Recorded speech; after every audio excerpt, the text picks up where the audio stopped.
Once upon a time, in the olden days in London, there lived a family named Darling.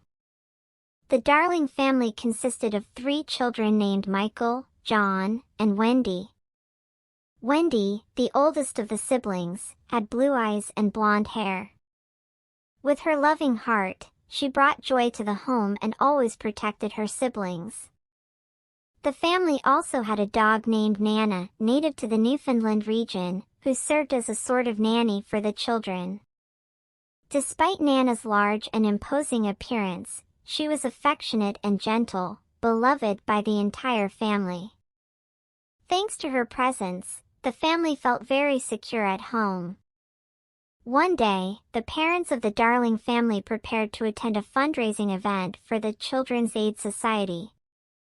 Since the event would last late into the night, they entrusted their children to Nana's care at home. John, Michael, and Wendy bid farewell to their parents and spent time playing games and chatting until bedtime. As 9:30 p.m. approached, the children retired to their rooms and fell into a deep sleep. At that moment, a mysterious beam of light streamed in from the roof. Along with the light, Peter Pan and his loyal companion Tinker Bell appeared at the window. Peter Pan opened the window and entered the room, signaling to Tinker Bell to be quiet. Meanwhile, Peter Pan's shadow had escaped. Tinker Bell rummaged through the drawers to find the shadow and eventually caught it, but struggled to reattach it. Wendy, awakened by the noise, watched in astonishment and curiosity as Peter Pan tried to explain why he was in her room. Wendy, intrigued and apprehensive, asked who he was and why he was there. Peter Pan introduced himself and explained that he was trying to reattach his shadow. As Wendy listened, she offered to help Peter Pan and searched for a needle and thread. Finding them, Wendy sewed the shadow back on. As Peter Pan attempted to secure the shadow, Wendy eagerly listened to his story. Peter Pan told her about his adventures in the imaginary land of Neverland and the happy children who lived there, claiming himself as their leader. Wendy tried to imagine Neverland as Peter Pan described it. Peter Pan described Neverland as a land of happy children, where he was the leader. Wendy and Peter Pan quickly formed a bond, and Wendy asked if she and her siblings could visit Neverland. Peter Pan assured her that they could. As Wendy listened intently to Peter Pan, she sewed the shadow securely. Peter Pan thanked her for her help and gave her a necklace made of acorns as a gift. Wendy put on the necklace and hurried to wake her siblings, excitedly informing them about Peter Pan's visit.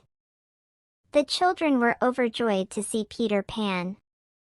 They eagerly anticipated embarking on an adventure with him. However, when Peter Pan attempted to fly, the children realized they couldn't fly. Peter Pan then asked Tinker Bell for some fairy dust. Initially hesitant, Tinker Bell sprinkled the fairy dust over the children. With the fairy dust, they all began to fly. As they soared higher, the view of London became breathtaking, with iconic landmarks such as Big Ben, Westminster Palace, St. Paul's Cathedral, and Tower Bridge visible below. Eventually, they rose above the clouds, and Peter Pan guided them toward Neverland. As they sat on the clouds, enjoying the spectacular view, Peter Pan showed the children the Mermaid Lagoon. While admiring the lagoon, Wendy noticed smoke rising into the sky and asked about it.